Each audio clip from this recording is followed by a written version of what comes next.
Hello? Oh, yeah, I see. No, he's there, he's Yeah, waving yeah. Oh, he's to us. waving. Oh, okay. Okay, we're good. Got some reflection up there on the window. We got the okay to go ahead. Good evening. My name is Bill Vinson. I'm the chairman of the Planning and Zoning Board for the City of Tarpon Springs. This is March the 20th, 2017, first day of spring. It's 7:01, and I'll call the meeting to order. And we'll begin with the roll call, please. Chairman Vinson, Here. Mr. Carr, Mr. Parker, Mr. Geolosis, Here. Ms. St. Arnold, Here.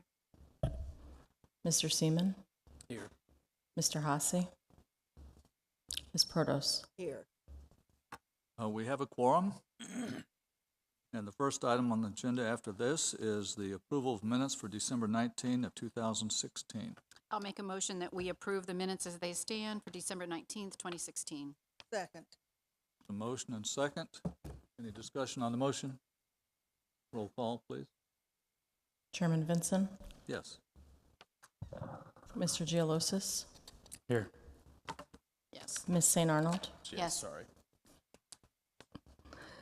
Mr. Seaman, Yes. Ms. Protos. Yes. Motion carries.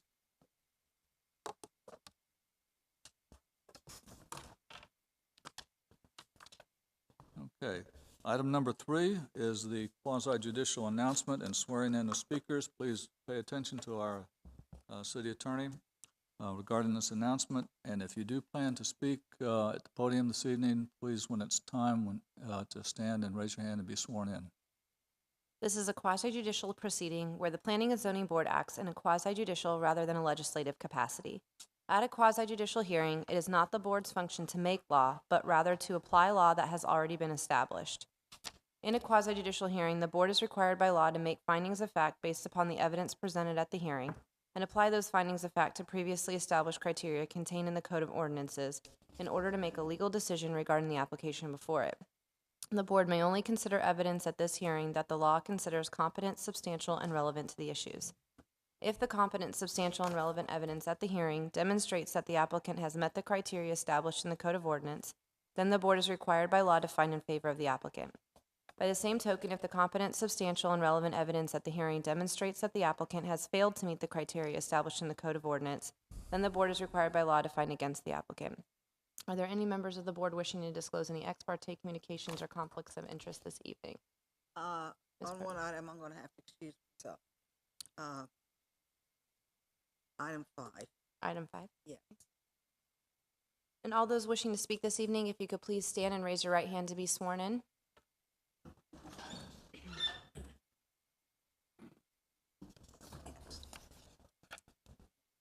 Do you swear or affirm that the testimony you're about to give is the truth, the whole truth, and nothing but the truth? I do. So sworn. Please be seated. Thank you. The next item on the agenda is item number 4, application 17-11, resolution 2017-05, conditional use to allow conversion of part of an existing home to be used as a school of special education in the R100 zoning district located at 1710 Grand Central Avenue. And we'll begin with the staff report. Good evening, board members. I'm Louis Cerna with Calvin Giordano and Associates. I'll be presenting the staff comments on this item. This item is for conditional use approval to operate a school of special education in the R100 zoning district. The applicant is Catherine Vargas Cumianos. The location of the property is 1710 Grand Central Drive. The applicant has indicated that, the applicant is also the property owner. She's indicated she'd like to hold educational seminars for preschool teachers, limited to not more than 4 people in an existing 3,834 square foot single-family residence located at 1710 Grand Central Drive. There's no outdoor construction proposed, no additions to the building, and no outside activity that will take place as a part of this conditional use. This application is located in the R100 zoning district.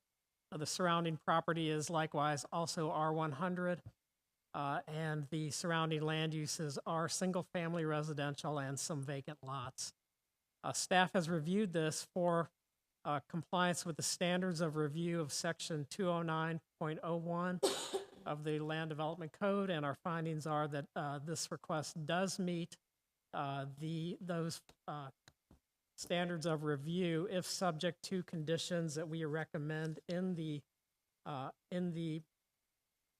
resolution. And those conditions are that the school shall be limited to no more than 4 students at one time, and 2, classes shall be limited to daytime hours.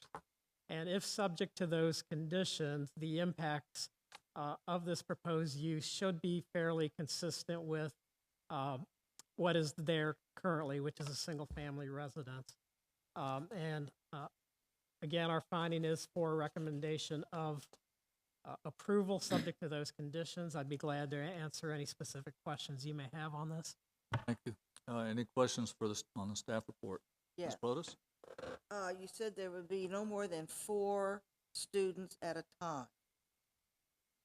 Yes, that's correct. Okay, and when you say students, are these young children, adults, teenagers? I need to bring that up. Oh, please, from here, you need to specify. Did you say adults only? I don't think we didn't make a recommendation. It's just 4 students at a time. Now, according to the application, it's 4 preschool teachers, so that the assumption is that they will be adults. The reason I asked the question is I want it in the minutes and for the audience to hear. What about the parking?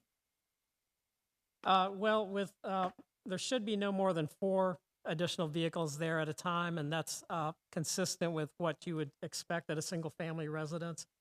There is enough parking on the site to accommodate these 4 additional vehicles. This will be daily or at just certain times of the week?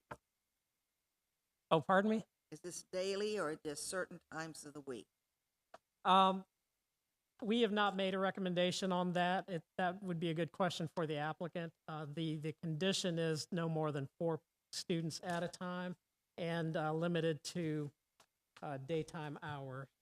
There's also a limitation of 50, not more than 50 times per year in the staff report as one of the conditions.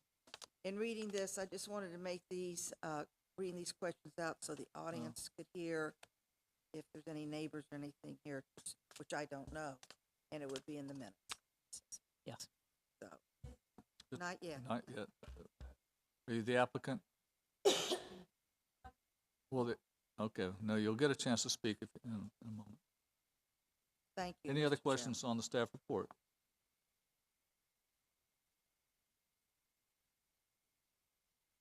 Okay, at this time, we would hear from the applicant if the applicant wishes to make a presentation, or the applicant's agent.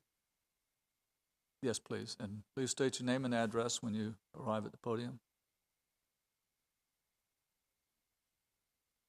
Hi, my name is Catherine Vargas Cumianos, and I live at 1710 Grand Central Drive in Tarpon Springs. And I want to hold these seminars for 4 adult students at the most at a time. And they've all promised to park in the driveway. They like to park on the street, but I've told them that's not okay. And it's only going to be probably 30 times a year, if that. I just put up to 50, you know. It's not going to be a regular thing. It's like Saturday and Sunday, once a month. You know, I schedule them as they come up. It's not a regular thing that's going on all the time. It's not every day. It's only a few times a month. And I promise they'll park in the driveway. I know there's concerns about it being a business on the street, but there'll be no visible signs of it being a business, because it still is going to look like a residence. I'm not even going to put a sign up. So. Thank you. We stay there in case there's some questions from the board. Any questions of the applicant from the board?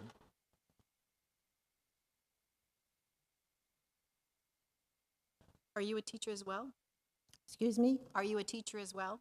Yes, I have a nationally accredited teacher training center that when I have more than 4 students, I hold at a big course. It goes on more often than this. This is just for, yes, I'm a teacher trainer, actually, for preschool teachers.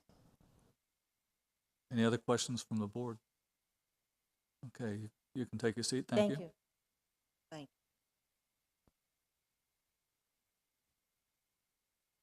Okay, this time we'll hear from members of the public who wish to speak in favor of the application. In favor of the application.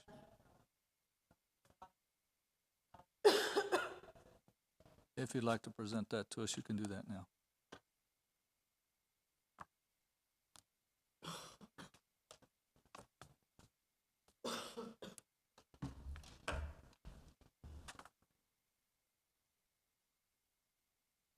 Okay, this is from the person that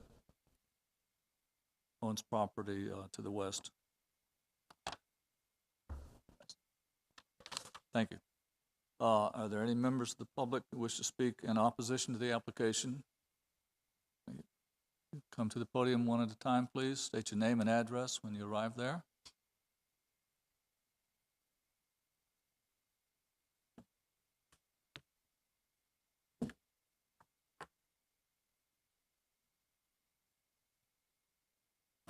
My name is Kathleen Novak, and I live at 1718 Grand Central Drive. Like many of our neighbors, we moved to Grand Central Drive a very long time ago because it was a pleasant, well-kept neighborhood. Moreover, since the traffic is minimal, it's a quiet and relaxed place to live.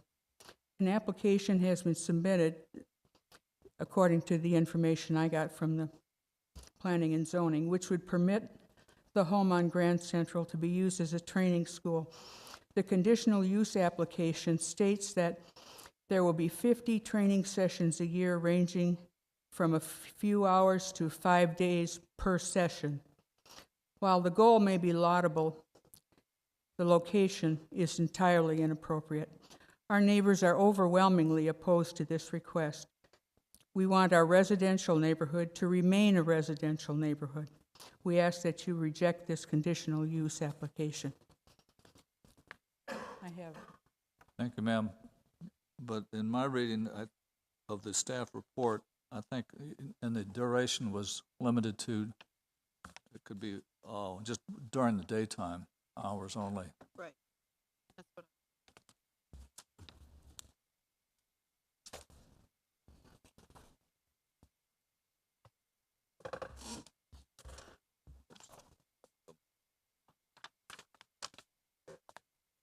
Okay, any other members of the public wish to speak in opposition?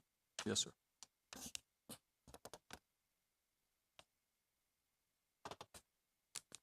Yes, my name is Armando Manchantonio. I live at 1704 Grand Central Drive. And I'd like to express my opposition to approval of the application. As the previous speaker said, those of us living on Grand Central Drive purchased homes in a residential neighborhood with the understanding that it would remain a residential street with no commercial activities. Approval of this application doesn't benefit anyone except the applicant at the expense of the community.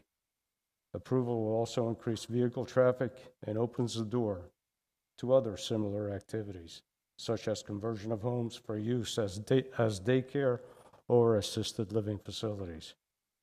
There are plenty of other locations for commercial activities in areas already zoned for commercial use, and I believe that's where they should be.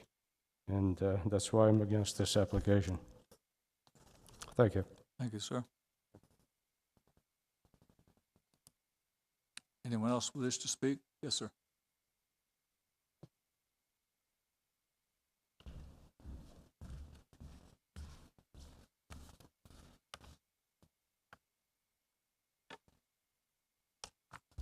My name is Kim McKinney. I'm at 1714 Grand Central Drive. The first thing I want to say is when we talk about the lot next door approving it, my understanding is that's a family member. So our neighborhood is dead end, Grand Central deads end into the Gulf of Mexico. I can see the Gulf from my front porch. Really nice, quiet, residential, and of course I believe that's what it should stay.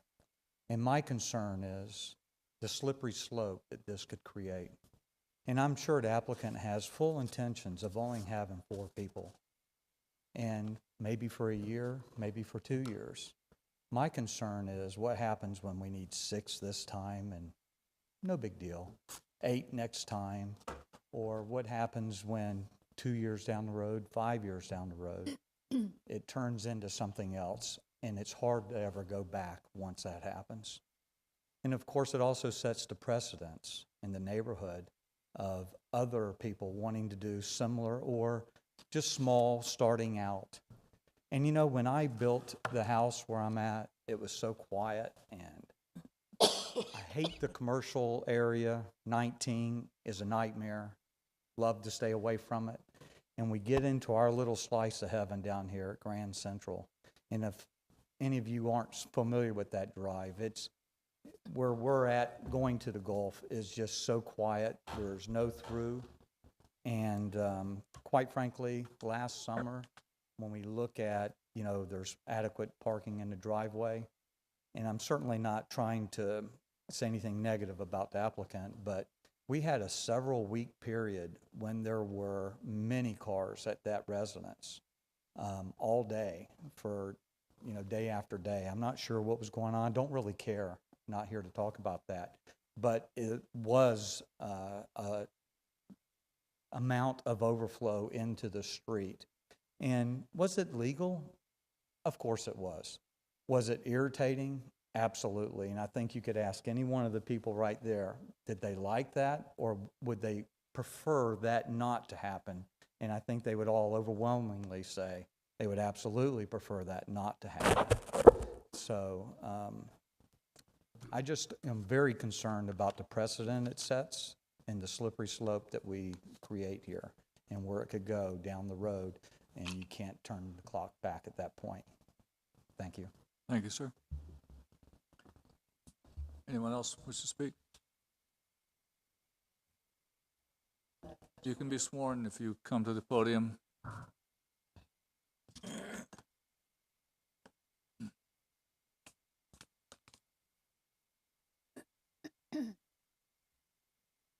Raise your right hand. Do you swear or affirm that the testimony you're about to give is the truth, the whole truth, and nothing but the truth? I do. Thank you. Yes, ma'am. My name is Lynn Manley. I live at 1725 Sunset Drive, and I travel every day down Grand Central to get to my residence. My residence is at the dead end that tracks past, it must track past and down Grand Central. I wanted to reiterate what Mr. McKinney said, that in the past, we have seen a multitude of cars at the applicant's residence, and we were curious about what was going on. At one time, we thought there must be family accumulating or a funeral, perhaps. We just didn't know. There was such a volume of cars. So I wanted to support what Mr. McKinney said and reiterate what others have noted, and that is it's a disruption to the calmness and the sereneness of the neighborhood.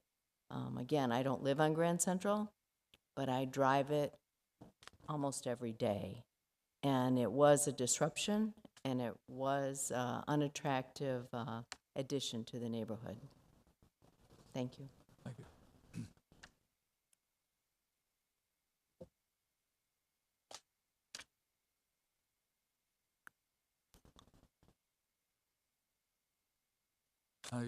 Would you like to speak now, ma'am, in rebuttal? I suppose so. Yeah, that's appropriate.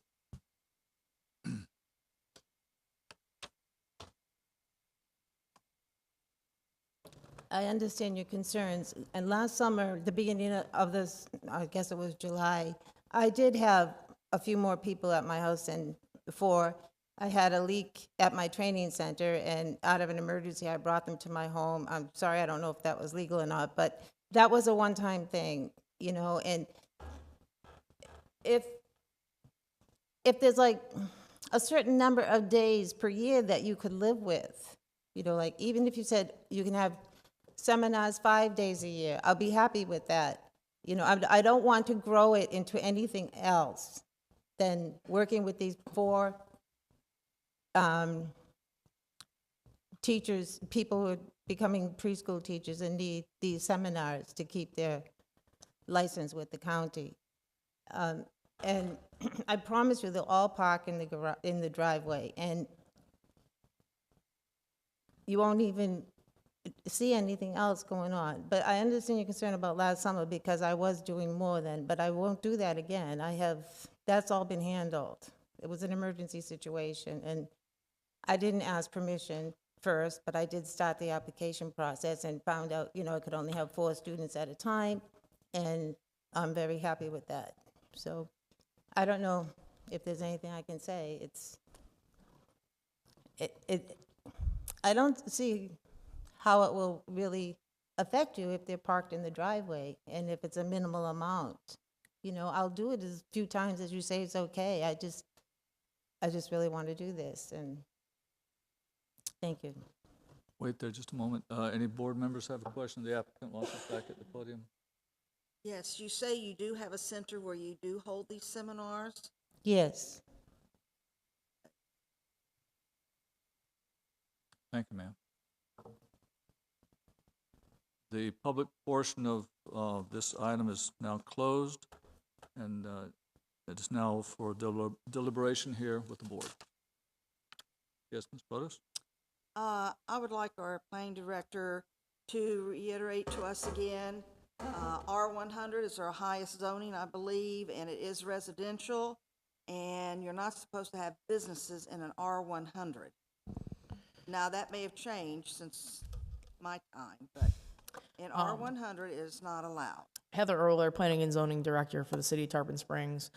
R100, the R100 land use allows for, by conditional use, a school of special education. So while you are correct that commercial businesses are not permitted use, the process under which that we're going through is to look at the compatibility of this particular use with the overall neighborhood, and that's the question that you're answering tonight. So the use is allowed by conditional use only. That's why we're going through this process. Determined by the board and. Correct. To be determined by this board and then later by the BOC with our final decision. Have we allowed quite a few of something like this in R100s, or they're just being done without being caught? It's possible that there are a number of different things going on. This came to light when the applicant came to us and asked the question. We explained what's allowed in the land use and what the process is. Any other questions? No, that's all I have for right now till we have a discussion with the Okay. motions made. Everybody? Thank you. Okay. Okay, the floor will be open for a motion, and then if there's a motion made, then there'll be discussion on the motion.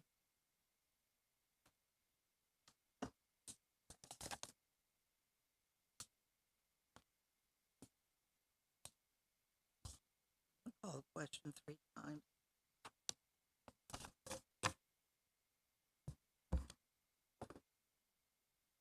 Motion to approve application 1711, 1710 Grand Central Drive, City of Tarpon Springs, Resolution 2017-05.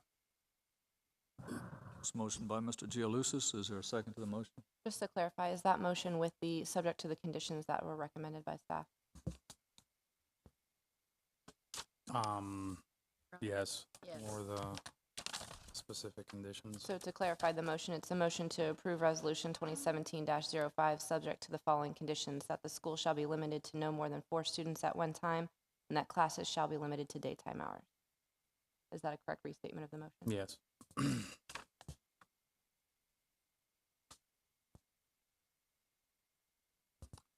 there a second? Motion dies for lack of a second.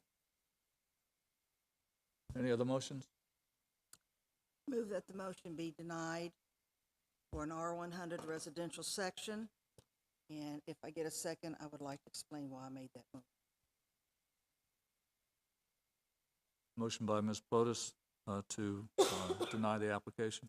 Second. Second by Ms. St. Arnold. We'll now have discussion on the motion.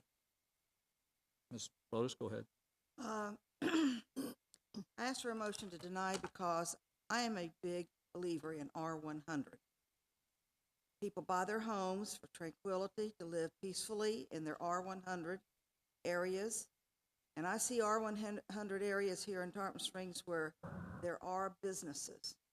And I believe that very strongly in our planning that we should have a difference with homeowners having the ability to live peacefully in their homes, whether it be one person a week or two persons a week.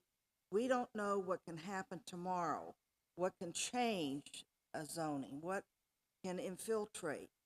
And I see throughout cities and towns and communities where the R100 is being deleted because they're allowing businesses to go in. And I think there comes a time, the applicant has said she has a center that she can have.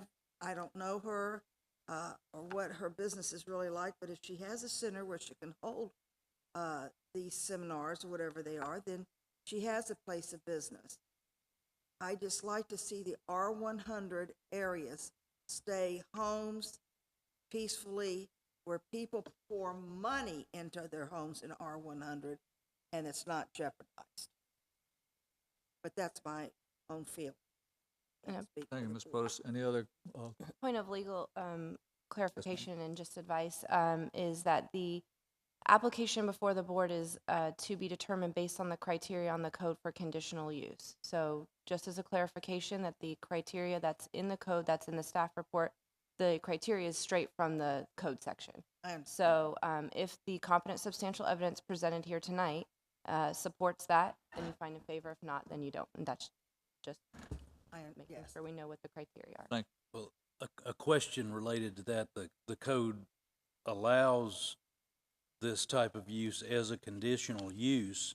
Is anyone who presents an application for any use that's allowed as a conditional use that is in the code is acceptable, are they entitled to automatically have that under the law, or does the commission have the authority to decide whether that conditional use is appropriate? Ultimately, the commission has, based on the same criteria, I mean, the criteria that's before you is going to be the criteria that's before the Board of Commissioners. And it's going to be the same criteria. It's based on what the competent substantial evidence that the law determines as competent substantial evidence. So as long as the application either supports it or doesn't support it, that's the determination of this board to recommend approval or denial to the Board of Commissioners.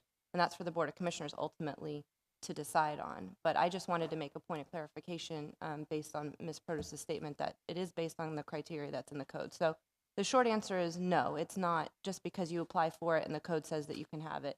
It's based on the evidence that's presented to the board. So that's going to be your determination. And I appreciate you explaining that, and I understand that. And really, you should never make a motion in the negative. So. Will she need to have an occupational license as well? And I do not know that, so I am not prepared to answer that at this time. And that's not necessarily what's before the board. Right.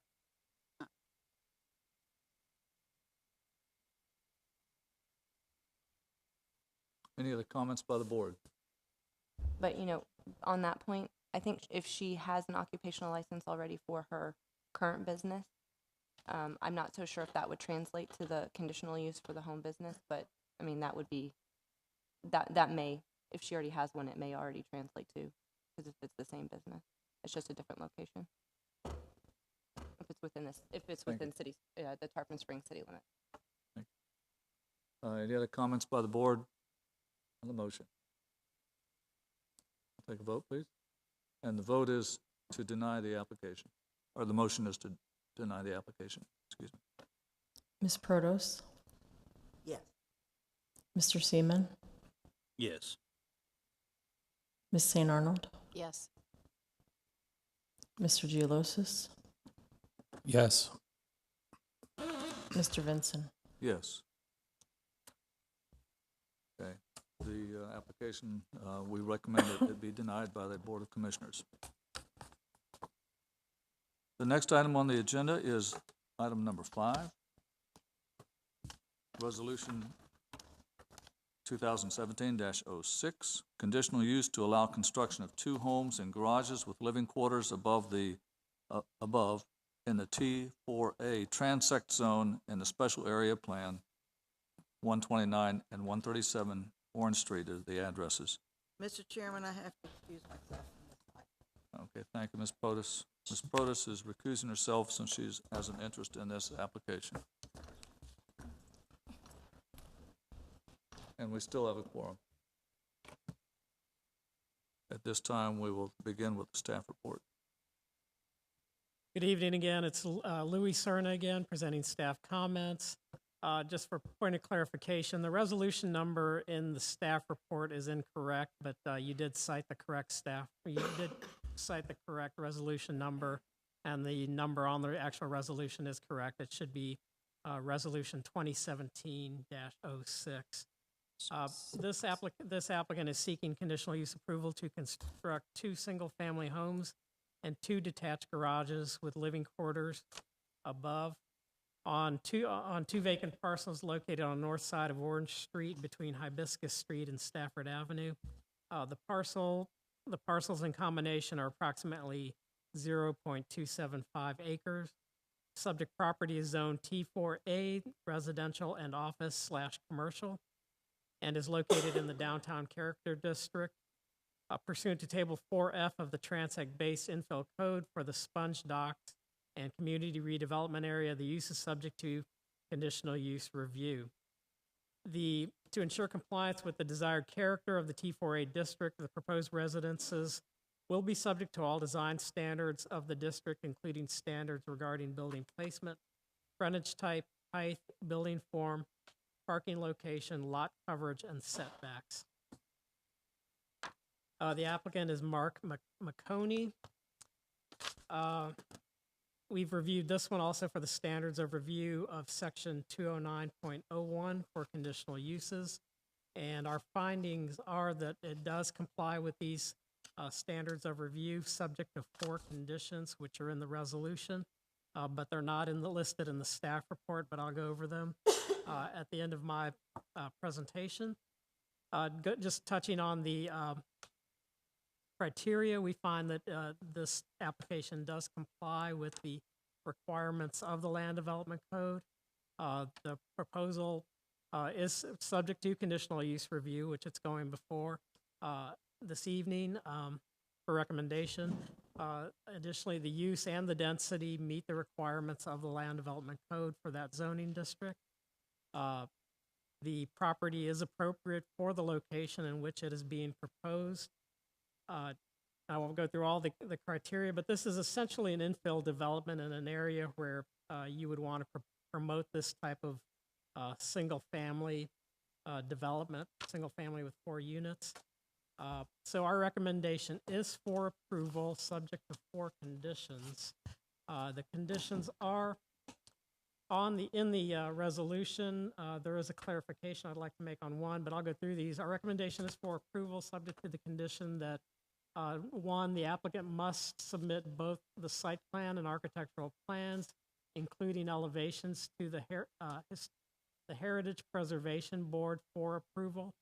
This is in the historic district. Number 2, the applicant must provide a revised site plan showing the minimum driveway width to the Planning and Zoning Department prior to building permit approval rather. The 3rd condition, and this is a revision to what is on the draft ordinance, the applicant must comply with the fire code and have his final site plan approved by the fire marshal's office. That's number 3. And then the 4th condition is the conditional use will expire within 1 year of approval if a building permit is not issued for the property. Our recommendation is for approval of these conditions, and I'd be glad to answer any of your questions. Thank you. Questions for the staff? I have a question. I take it that these 2 adjoining parcels have separate ownership. Is that correct? Yes, I believe it's 2. Okay, and then my question is, if that's the case, when we say as a condition that it'll expire 1 year, if a building permit is not issued, does that building permit have to be for both parcels? That's a standard condition, but yes, I would say that it would have to be for both parcels since So they will both be. owners would have to apply within the year's time. Yes, that's our separate parcel. Any other questions of staff? Okay, this time we'll hear from the applicant.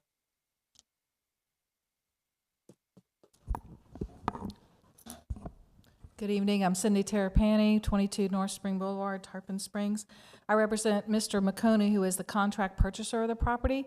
Just to answer your first question, Mr. Seaman, the two lots are not owned individually, one by each owner. The two owners own the two lots jointly together. Okay, that was my question. Thank you. Yeah, they do own them jointly together. Let me just go through a couple of issues. These two lots are currently vacant, but some of you who've been here a while will probably remember that there were a house on each lot. The western lot did have a driveway. The eastern lot did not have a driveway. With regard to the current comp plan, this is in the downtown, the special area plan for the CRA in the downtown, where we're encouraging new residential units to support all the activities of downtown. It's also in the T4A district of the SMART code, and again, residential detached like this are considered conditional uses simply because you may not want detached homes in every part of downtown, but certainly in some parts of downtown, like this area where we're replacing the two units that were already there, you would want to encourage that. Clearly, more residents downtown are good for all of downtown. And just to touch on a couple of the requirements for a conditional use, as I mentioned before, it's an allowable use by condition in the downtown character. It's allowable in the downtown character district, but it's a conditional use in the zoning district. We meet the density. It'll be a house on each lot. Will be one house and a garage in the back. You have the site plan, and then a garage apartment above the garage. The 4 units are allowed under the downtown plan. It is compatible with the existing and planned uses in the area. Right in the immediate area to the east of us are 2 single-family houses to the trail. To the west is the Prometheus Hellenic Center, which you might be familiar with. To the south is an office. Further southwest is a church parking lot, and then the city parking lot at the corner of the trail and Orange. So generally, clearly, new single-family homes will be consistent with this area. It's consistent with the goals, objectives and elements of the comp plan. As I mentioned earlier, it is definitely consistent with the special area plan to allow redevelopment and infill. There will not be any impacts on the environment. And with regard to historic resources, there will be no impact to the historic resources because there's no homes there. But we do understand we have to go to the Historic Preservation Board and receive that approval. Quite frankly, the application process is much more rigorous and requires more details for the Preservation Board than it does for the conditional use. So we elected, and the staff agreed that we should come to the conditional use, see if we can get that approved first, and then proceed to the Preservation Board. We do not believe it will adversely affect adjoining property values since the scale and the type of use are consistent with what the uses are in the area. And will not impact the city's fiscal ability, and certainly all the services are already there because there were 2 homes already there. The sewer and water lines are right available to the property. And we think it will encourage orderly and efficient development since it will just, as I said, replace the 2 existing lots that are on the site. With regard to, there was one revised condition, number 3, presented tonight by Mr. Cerna, and we agree with that revised condition number 3. I'd be happy to answer any questions that you might have about this property. Thank you. Thank you. Any questions for Ms. Terrapini while she's here at the podium? I have one question, Ms. Terrapini. On the schematic, or plan that shows the setbacks, I was just curious, is the 5-foot setback on the side and rear lot lines, are they, is that within the code? It's my understanding that that is allowable. We've gone over it pretty carefully with Heather or Ms. Erweiler previously, and that is consistent with what that district allows. And I failed to mention, but as you can see on the site plan, we are going to share one driveway in the center. We think that that's a good thing. It'll be more consistent with the historic neighborhood. Also, less asphalt is always good. And so that's why we're doing that shared driveway down the middle of the property.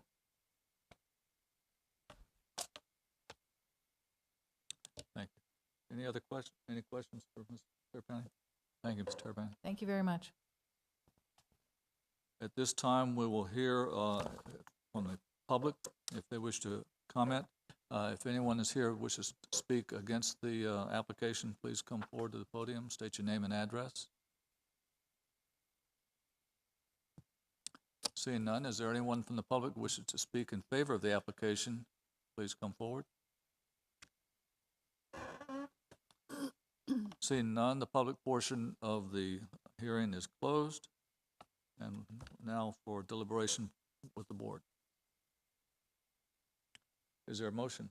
I'll make a motion that we accept application 17-19, resolution 2017-06, as it stands with the, what the staff recommends that, the staff recommends. With the conditions? With the conditions the staff recommends. I couldn't think of that, I'm sorry.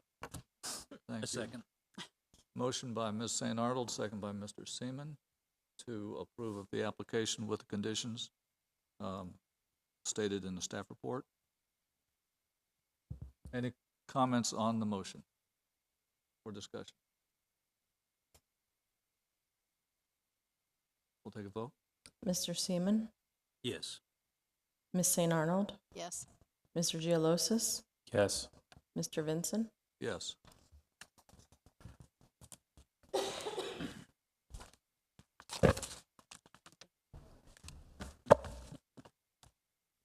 Next item on the agenda is item number 6, application 17-15, land use and rezoning amendments for the southeast corner of Mears Boulevard and alternate 19. And there's 2 ordinances that go with this item. Subsection A is ordinance 2017-13. It's an amendment to the future land use map from ROG, which is Residential Office General, to CL, Commercial Limited. And on B, Part B, ordinance number 2017-14, amendment to the zoning map from RO, Residential Office, to NB, Neighborhood Business. And we'll begin with the staff report. Louis Cern again with staff comments. The applicant is proposing a rezoning and future land use amendment of a 0.7 acre parcel located on at the southeast corner of alternate 19 and Mears Boulevard. The proposed future land use amendment will change the land use designation from ROG Residential Office General to Commercial Limited. The proposed rezoning will change the zoning designation of the property from RO Residential Office to Neighborhood Business. The applicant is Paul J. Wilkie, LLC. The subject parcel is located just south of the city's Community Redevelopment District and immediately north of the Mears Crossing Special Area Plan. These abutting areas contain and are planned for relatively dense and intense mixed-use activity centers. The uses, densities, and intensities allowed by the proposed CL designation are consistent with the existing plan development, the existing and planned development in the area. The subject property is located at a major intersection where central water and sanitary sewer services are available. This is a fairly small property, 0.7 acres in size, and because of its relatively small size and its location, staff is recommending approval of the proposed future land use amendment. In regard to the rezoning, this was reviewed for the compliance with the criteria of Section 20703A of the Tarpon Springs Comprehensive Zoning and Land Development Code. Our findings are as follows. The amendment is consistent with the goals, objectives, and policies of the Tarpon Springs Comprehensive Plan with the proposed future land use designation. The proposed neighborhood business zoning designation will comply with the maximum densities and intensities and the intent of that land use district. The second one criteria is the available uses to which the property may be put are appropriate in the to the property in question and are compatible with the existing and planned uses in the area. The proposed neighborhood business zoning allows retail commercial uses, restaurants, and personal services. These uses are appropriate at the location of a major intersection and are compatible with the intensely developed commercial uses that are in the vicinity of this area. The RO and SAP and special district zoning designations surrounding the property allow uses that are consistent with the proposed RO zoning district. The amendment shall provide for efficient and orderly development consistent with the impacts upon growth patterns and costs to the city to provide public facilities. Again, we mentioned that this parcel is only 0.7 acres, so it will have limited impacts. The proposed zoning district at this location will allow commercial development, which is appropriate at a major intersection. The next criteria is amendment will not adversely impact nor exceed the capacity or the fiscal ability of the city to provide public facilities, including transportation, waste, sewer, solid waste, drainage, recreation, education, fire protection, library service, and other similar public facilities. Compliance with the adopted level of service standards can be demonstrated if necessary. Again, the limited size of the property will limit the impacts on public facilities, but this isn't an area that has public facilities available and is fairly intensely developed. So we are recommending in favor of both the future land use amendment and the rezoning. The TRC reviewed this on February 23rd and did not have any major comments with this. Staff is recommending approval of the future land use amendment and the rezoning, which are ordinances 2017-13, which is the future land use amendment, and 2017-14, which is the rezoning. Thank you. Any questions by the board for the staff?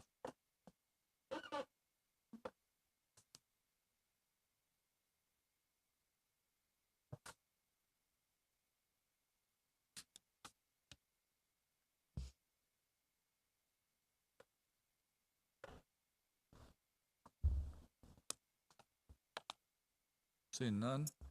Are there any questions or comments from the public on this item?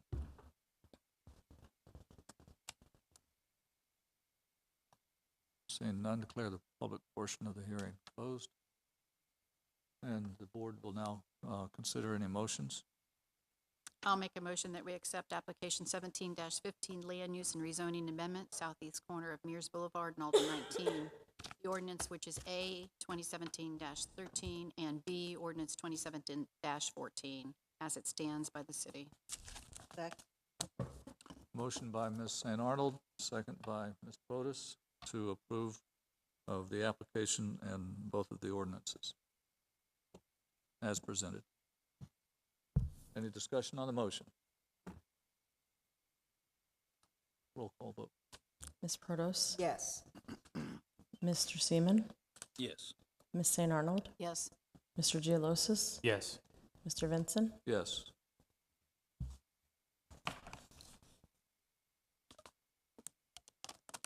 The next item on the agenda is item number 7, application 16-116, resolution 2017-08.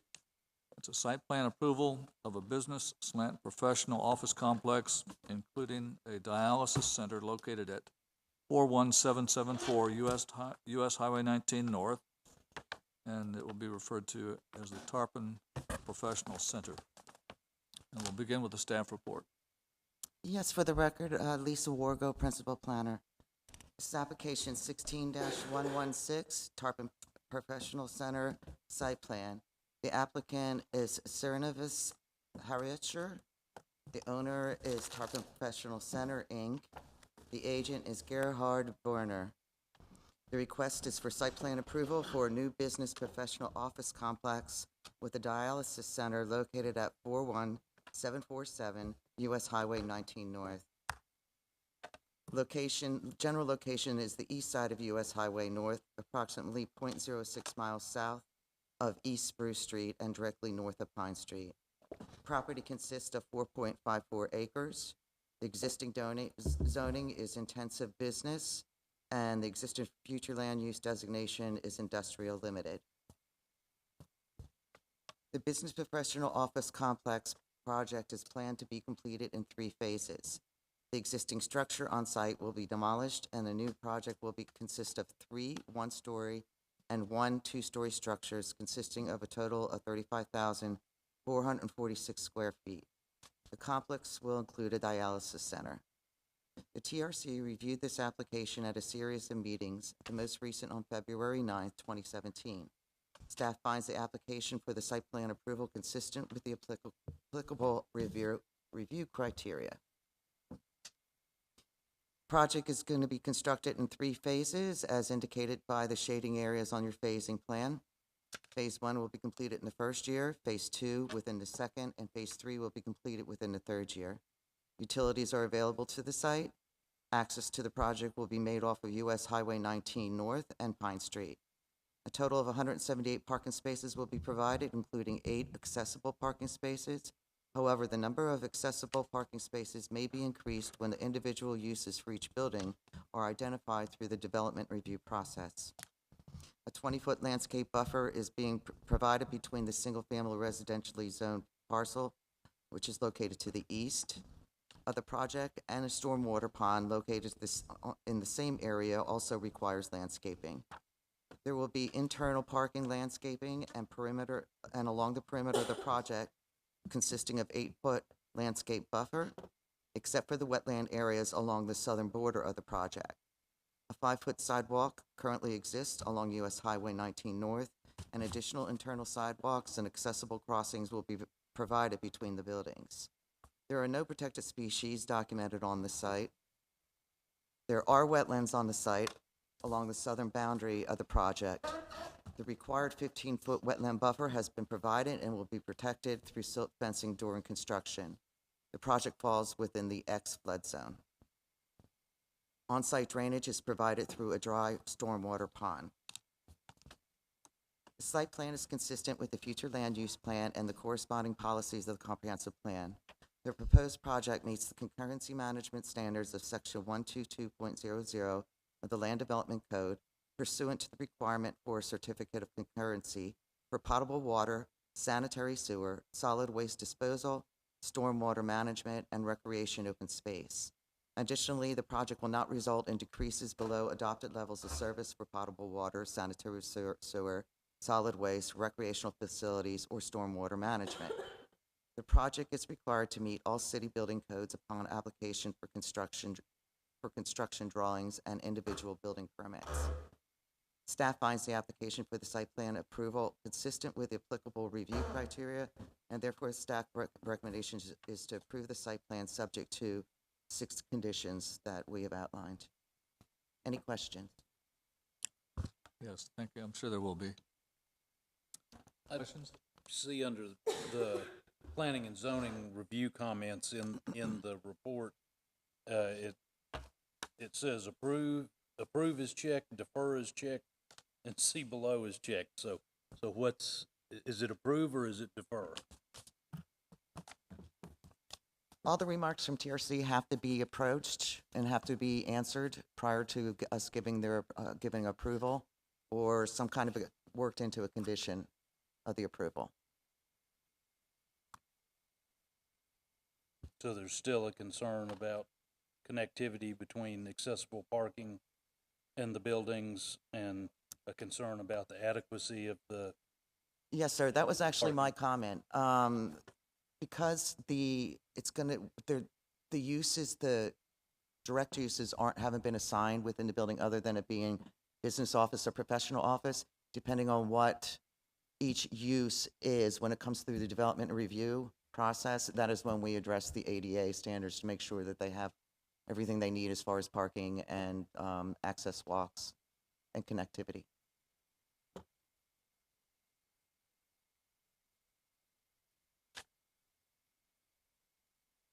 I have a question on item number 3 of the staff recommendations of the conditions. It says water and sewer infrastructure shall be privately owned and maintained.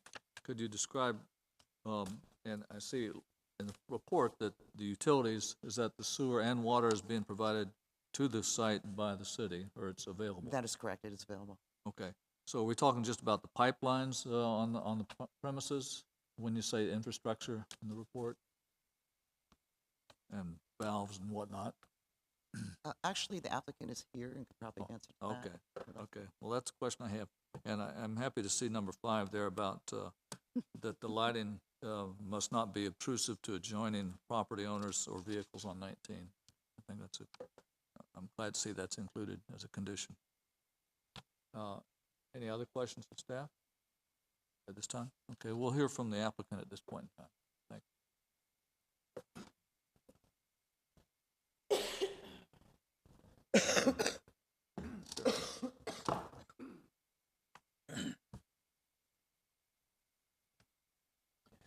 Good evening. My name is Gerhard Börner. I'm the agent for this particular facility.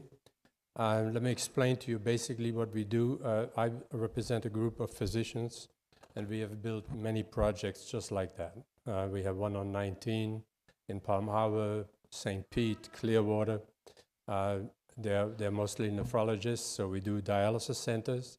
And the reason why it's done in 3 phases, because the second phase is going to be a complicated type of structure in surgery center, and it requires an awful lot of planning and developing. So, in order to utilize the property at this point, obviously we have a lot of investment sitting there, and we need to get going with the dialysis center.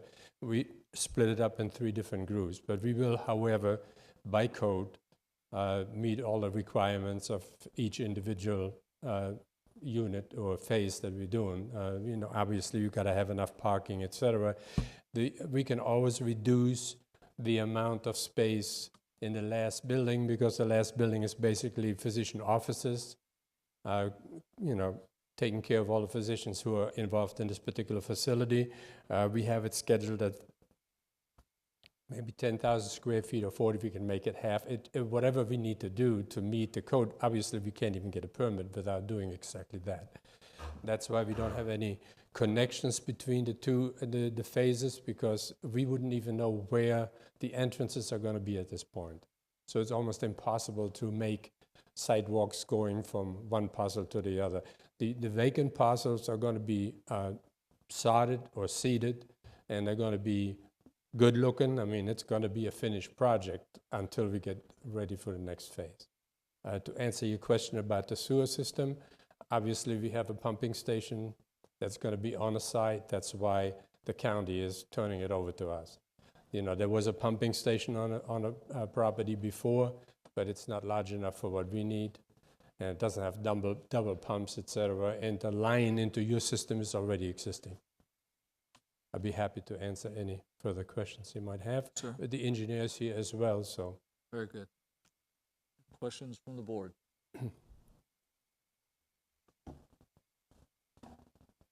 Can you tell me, what building was there? Well, there is a building that's going to be demolished. What was the description or business that was there before? That used to be the, like a equipment rental company, big equipment. As a matter of fact, we already have a permit for demolition. We are in the process of doing the demolition of that building right now. Most of the part of the building were bought by Papa's, and he's going to move it. So the existing building is going to be eradicated. It was a 20,000 square foot building. Right. I think it was, one of the big equipment companies. I think it was Caterpillar. Yeah. Caterpillar, correct. It's right south of the Ford dealer. Right. All the environmental surveys have been done. The property is clean. There's nothing in the ground, etc. Okay. Well, unless any other questions come up, you can go ahead and have a seat, sir. Appreciate it. Thank you. Are there any members of the public that wish to comment on the site plan? Okay, seeing none, it'll be ready for the board to discuss and take action. I'll make a motion that we accept application 16-116, resolution 2017-8, the site plan approval of a business professional office complex, including a dialysis center located at 41774 US Highway 19 North, with the staff recommendations. Motion by Ms. St. Arnold, second by Ms. Potus, to approve the application with the conditions stated. Any discussion on the motion? Take a vote. Ms. Protos? Mr. Seaman? Yes. Ms. St. Arnold? Yes. Mr. Geolosis? Yes. Mr. Vinson? Yes. Thank you, sir.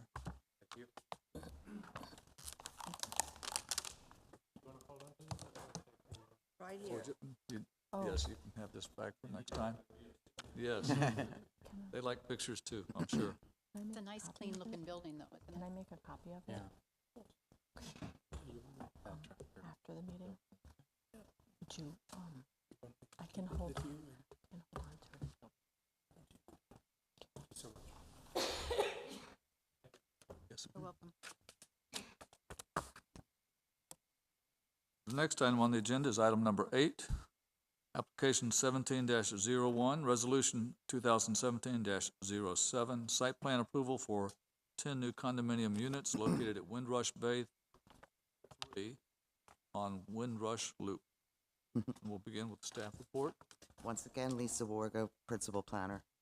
This is 17-01 Windrush North 3 site plan. The applicant is Echo Design and Construction, LLC.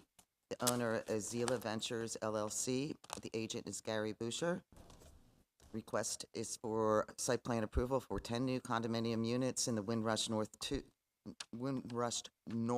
3 complex located on Windrush Loop. Consists of approximately 0.55 acres. The current zoning is RM 7.5.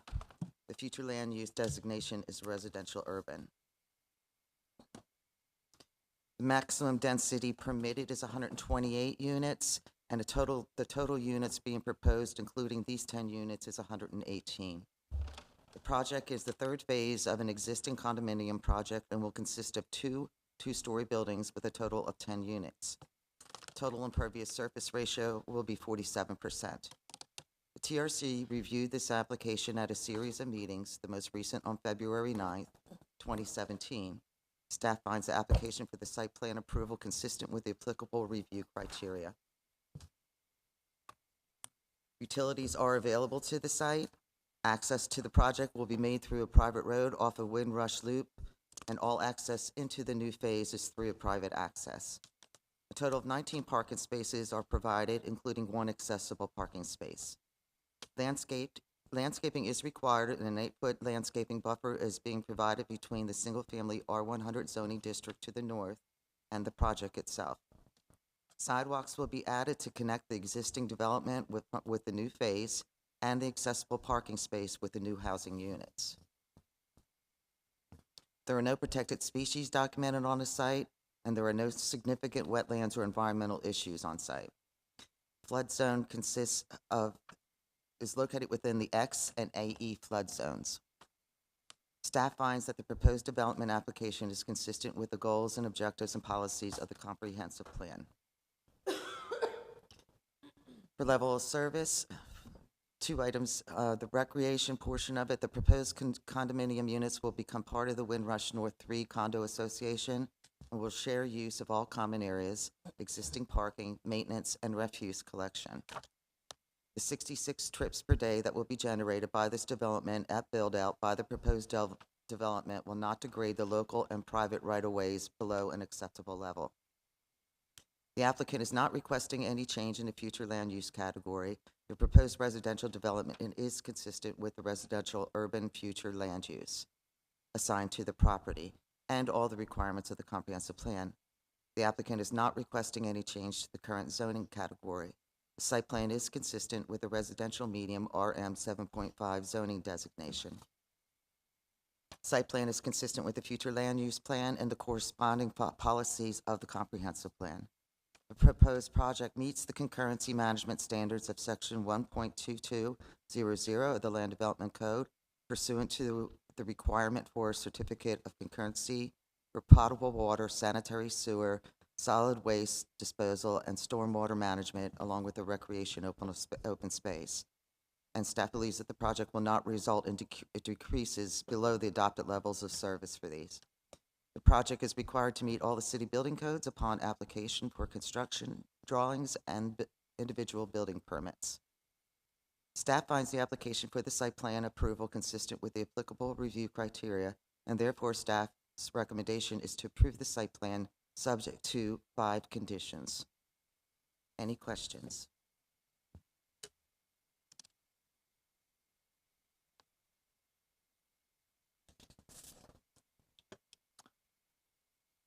Seeing no questions of the staff, we'll go to the public. Any comments by the members of the public on this application, the site plan? Seeing none, we'll move to the board for action. I'll make a motion that we approve application 17-01, resolution 2017-07, site plan approval for 10 new condominium units located in Windrush North of 3 on Windrush Loop with staff recommendations. Second. Motion by Ms. St. Arnold, second by Mr. Seaman to approve the application for site plan. Any discussion on the motion? Seeing none, let's have a vote. Ms. Protos? Yes. Mr. Seaman? Yes. Ms. St. Arnold? Yes. Mr. Gialosis? Yes. Mr. Vinson? Yes. Motion carries. Okay.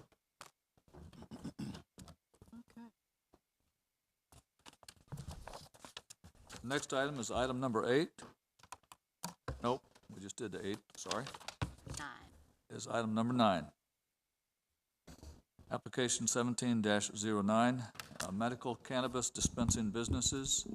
It's in 3 subparts. There's 3 proposed ordinances. Ordinance 2017-10 is the Land Development Code Amendment for cannabis dispensing businesses, locational criteria and supplemental standards. Part B is ordinance number 2017-11, Amendment to Special Area Plan Appendix B, prohibition of cannabis dispensing businesses. And part 3, ordinance 2017-12, Code of Ordinance Amendment, cannabis dispensing business to amend the local business tax licenses ordinance. And we'll begin with the staff report. Thank you. Heather Earler, your Planning and Zoning Director, and staff for this group of ordinances. This group of ordinances came about as a result of the passage of Amendment 2. As a result, the city chose to adopt a temporary moratorium, 90-day temporary moratorium, to give staff time to work on developing these particular ordinances to basically provide for a mechanism for us to allow for cannabis dispensing businesses here in Tarpon Springs. You need to recognize that the Department of Health, who is responsible for this particular program, has not generated their rules, so we're actually a little bit before the curve on this. As a result, this is our best effort based on what other communities have done, the research we've done in other states, and also what we think will generally work here in Tarpon Springs. So the first ordinance, 2017-10, is basically an amendment to the Land Development Code, and it does a couple of different, has a couple of different pieces. The first piece is essentially prohibiting cannabis use in all of the land use districts with the exception of the Highway Business District. The Highway Business District is restricted to 19 and Alt 19. There are a few locations, both north and south of the city. With that, basically, we've added this use into the Highway Business District as a permitted use, so folks can come in and actually get a business tax license. That's another portion of this, and also can come in and actually set up shop, provided that they meet the next part of the ordinance, which is the standards under which they're to develop. And these are, we can go through them if you have specific questions on the supplemental regulations, but the supplemental regulations are basically under which a business who wants to locate in the Highway Business District to sell cannabis or dispense cannabis must meet in order for them to move forward. And essentially what staff has looked at is providing a certificate of approval similar to what we do for other uses, specific to making sure that folks are meeting the criteria set out in this ordinance. So that's something that the Planning and Zoning Department would do as part of this process. With that, again, we can go over the individual provisions if you want, but that's the basics of the first ordinance, the process under which renewals will happen, violations happen, and that type of thing is all covered in those regulations that are supplemental to the zoning district, which was the Highway Business District. The second ordinance, Ordinance 2017-11, is basically a very small ordinance because the biggest piece of this is prohibiting this use, the medical cannabis use, identifying it and prohibiting it in the special area plan. The reason for doing that is a couple of fold. One, that is our flexible zoning district, and allowing those types of uses into that district, we don't feel is something that we want to accomplish at this particular time. That's an area that's a very walkable community. Parking is something that people have to walk to. Usually folks who are using this particular product have some limitations, so we don't want to set them up already having to walk and those types of things. Our auto-oriented businesses are really out in those highway business districts, so that's where we're focusing that use. So the first piece that you're seeing on this Exhibit 1A is really on the second page, just the addition of the medical cannabis dispensaries and medical cannabis facilities, which are defined there in the ordinance. That's the next page. You'll see the definitions of those. They are literally the same definitions that are now going to be in the Land Development Code as well. With that, as you can see, they are not allowed. So there are no boxes here, whether it's conditional use or permitted use. They are not allowed in any of the districts within the special area plan. That's just what staff is recommending at this particular time. The other piece to this is staff has, since we were looking at this particular ordinance and working on this particular section of the code, there are a couple of other uses that we have actually had requests for. People want to have the ability to sell alcohol in certain districts. One of those districts is the T4C district, so we've made that change on here. You now can see that it's allowed by special use. That's on the first page. About 3/4 of the way down, you'll see two boxes under T4C that now have lines underneath them. Those boxes are open. That's how you read this chart. If it's an open box, it's a conditional use. The other use that's been allowed is actually on the second page. In that same T4C district is the light industrial facility. Again, it's by conditional use, so this board and the Board of Commissioners would go through their normal conditional use process to review those uses to see if they're appropriate within that particular land use for that particular location.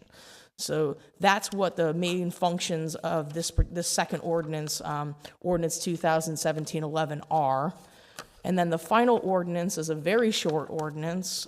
It really is just amending the section of code relating to the business tax license code, establishing these uses.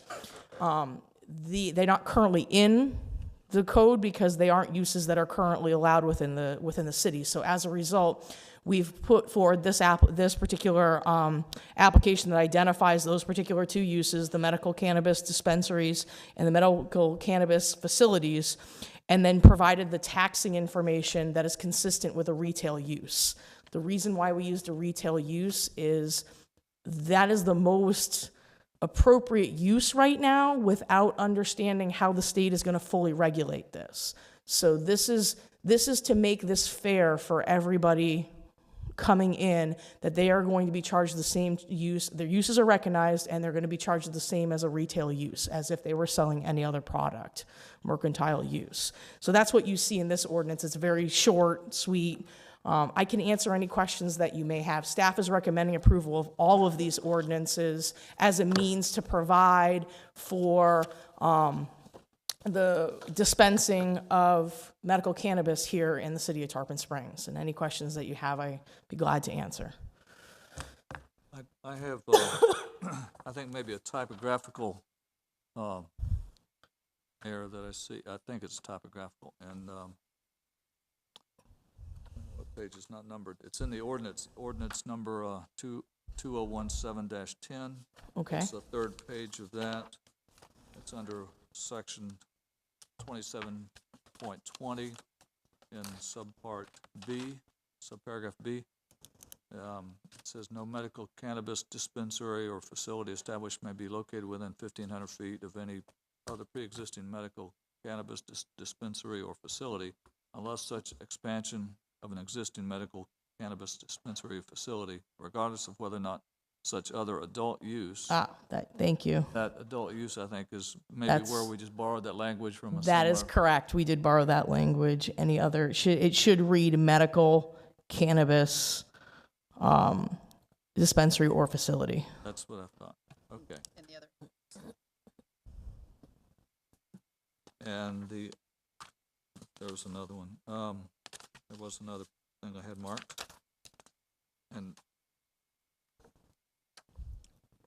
2 pages down in subsection R, I guess of the same ordinance.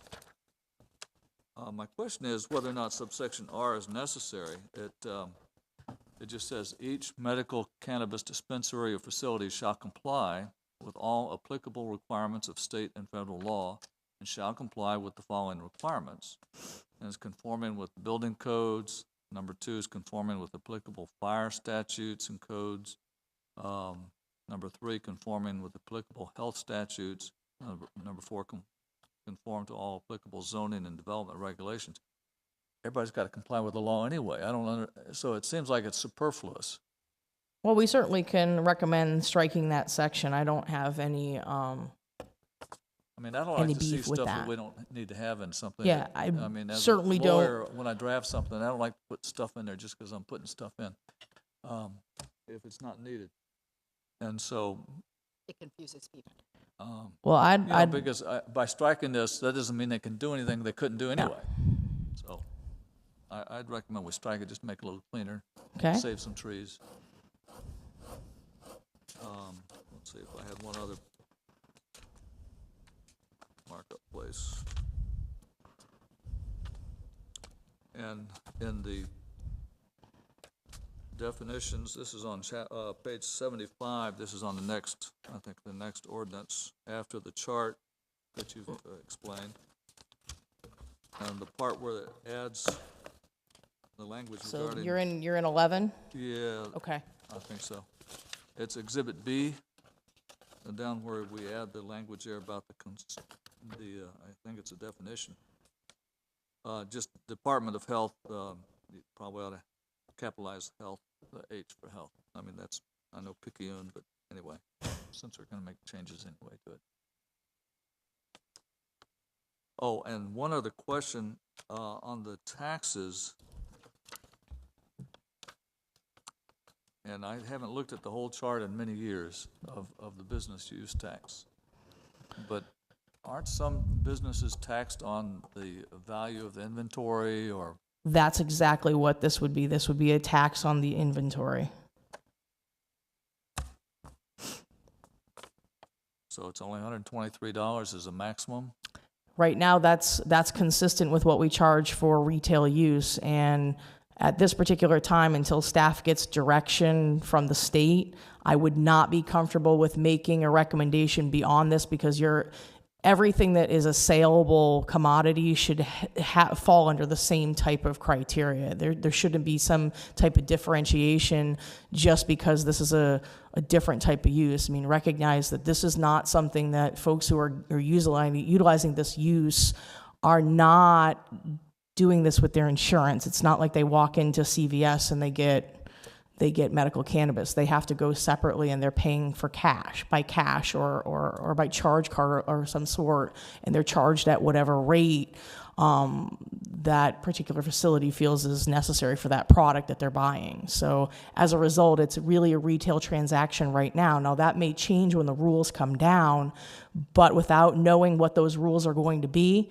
and with the existing moratorium that we have sunsetting, this is one of those things that I'm making my best recommendation based on the incomplete information that I have right now.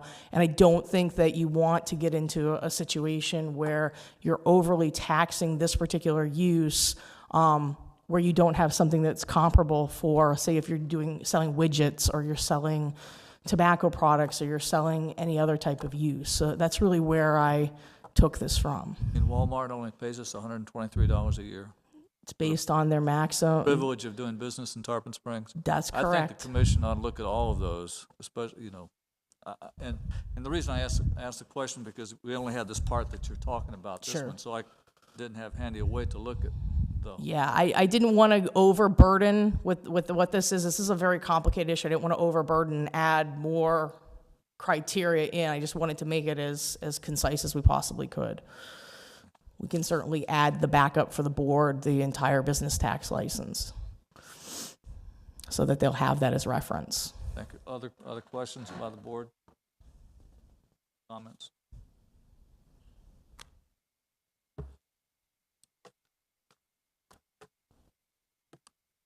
Thank you. Are there any comments by the members of the public on this item? Seeing none, we'll go back to the board for any action on this. I'll make a motion that we accept application 17-09, medical cannabis dispensing businesses, A, B, and C, with staff recommendations, and I guess with a few items that need to be changed by Mr. Vinson. Second. There's a motion and second. Motion by Ms. St. Arnold, second by Ms. Protus, to approve application 17-09 and approve the ordinances as a part of that with the slight wording changes that we've discussed with the city planning. Is there any discussion on the motion? Take a vote. Ms. Protos? Yes. Mr. Seaman? Yes. Ms. St. Arnold? Yes. Mr. Gialosis? Yes. Mr. Vinson? Yes.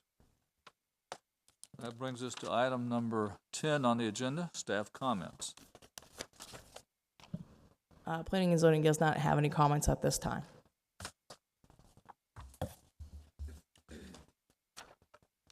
Okay, that was quick. Number 11, any comments by the board members? Ms. Protus?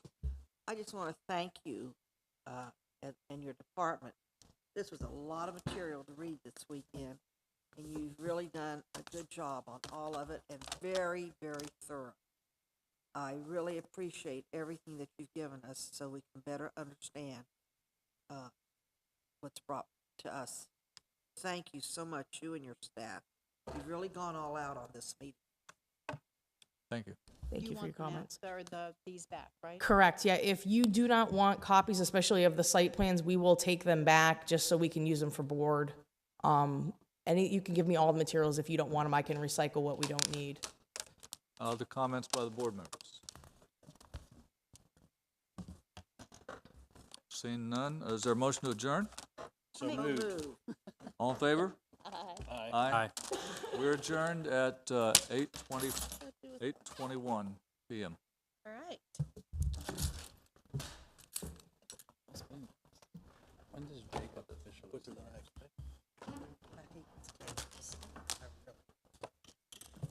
Nothing I can do about it. Law, I I guess. know. I was like, oh, Hopefully there are those that it really And helps. there's a sign. Not just a Minutes. arguing the right way for people to who Well, that may be yet. Remember want it to get it, remember you the know? range, the gun I range? know. 2 hours of gun right argument. I remember sitting with this Okay, ladies. Exactly. You're absolutely right about that. Right. All right. Just leave. somebody might as well have the paper. All right. Goodbye. Goodbye. Goodbye. everybody. Tell your Bye. husband hello. Oh, I will. quicker than I thought. Everything's in here, darling. Here's some more. Thank you. Slowly but surely, all the questions.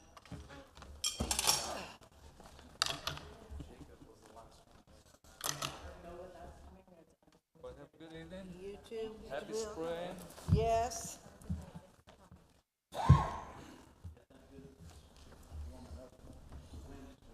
Oh, it's been beautiful the last couple of days. Great night. Thank you, you too.